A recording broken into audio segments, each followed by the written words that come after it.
Saudara-saudari yang terkasih, salam sejahtera bagi kita semua. Lagi rame akhir-akhir ini bahasan tentang informasi hoax di Prancis yang memakan korban jiwa.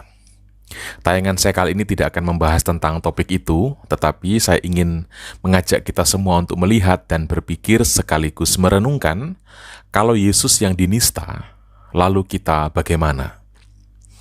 Nah, pada saat saya masih kecil, saya memiliki teman-teman sepermainan yang lintas agama.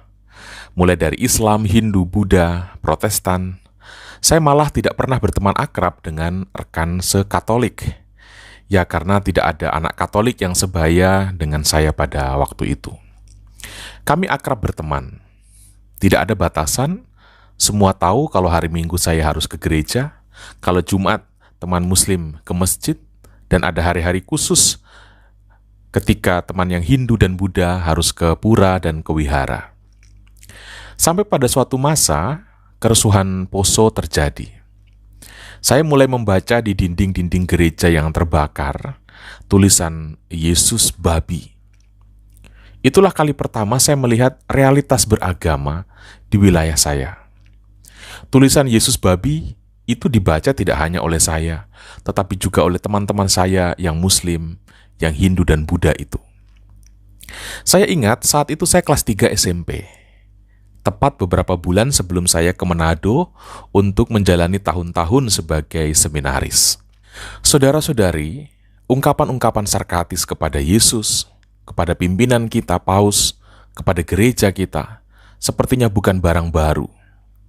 Namun lihat, entah kita sadari atau tidak, kita dibesarkan dan menjadi besar oleh itu semua. Bahkan kalau kita mundur jauh ke belakang, Yesus sendiri selama hidupnya tidak terhindarkan dari tuduhan dan hinaan.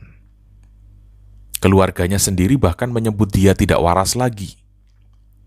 Orang-orang Farisi menyebut Yesus menggunakan kuasa setan saat mengusir setan. Muridnya sendiri mengkhianati dan menyangkal. Bahkan akhirnya otoritas politik pada saat itu terlibat dalam penderitaan, bahkan kematian Yesus. Mulai dari penyesahan, penelanjangan, penyalipan, dan berujung kepada kematiannya. Tetapi semua yang dialami oleh Yesus justru membuatnya menjadi sedemikian mengesankan. Lebih daripada sekedar mengesankan, Yesus dan gerejanya sekarang menjadi sedemikian mencolok dan menjadi tanda kesaksian bagi dunia.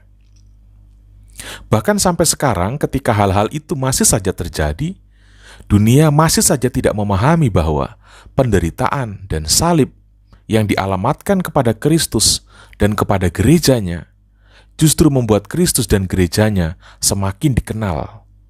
Justru semakin membuat orang mengangkat wajah dan melihat mana yang sejati dan mana yang palsu, mana yang orisinil dan mana yang sekedar ikut-ikutan, mana yang berkhianat dan mana yang setia, mana yang benar dan mana yang salah.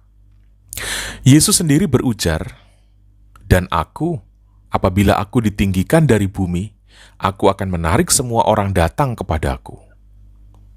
Kalau dunia berpikir bahwa salib akan melenyapkan Yesus dan akan melenyapkan gereja, rupanya pemikiran itu keliru. Penderitaan, cemoohan, bully, semua itu bukannya menghancurkan gereja, namun justru menguatkan dan membuatnya semakin kokoh. Mengapa hal itu bisa terjadi, saudara-saudari? Semua itu berkat salib Kristus. Salib Kristus membuat setan kehilangan sengatnya. Salib Kristus membuat taktik setan terbaca dengan begitu gampang. Itulah mengapa tanggapan kekatolikan terhadap segala fitnahan, bully, tekanan menjadi sedemikian berbeda. Ketika simbol iman dilecehkan, ketika patung Maria dihancurkan, ketika pimpinan gereja dibully, tanggapan kekatolikan sedemikian mengagumkan. Saya sedemikian bersyukur mengenal iman seperti ini. Gereja Katolik adalah gereja Kristus dan sungguh-sungguh belajar dari Kristus.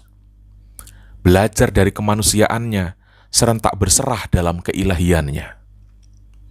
Gereja Katolik selalu belajar dari Kristus tentang bagaimana harus bersikap saat mengalami penderitaan dan salib.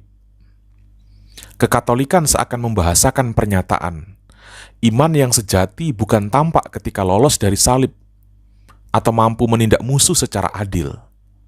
Iman yang sejati adalah munculnya keberanian untuk mengampuni walau tidak bersalah, tetap mendoakan walau menyakitkan, dan tidak mempersalahkan sekalipun benar.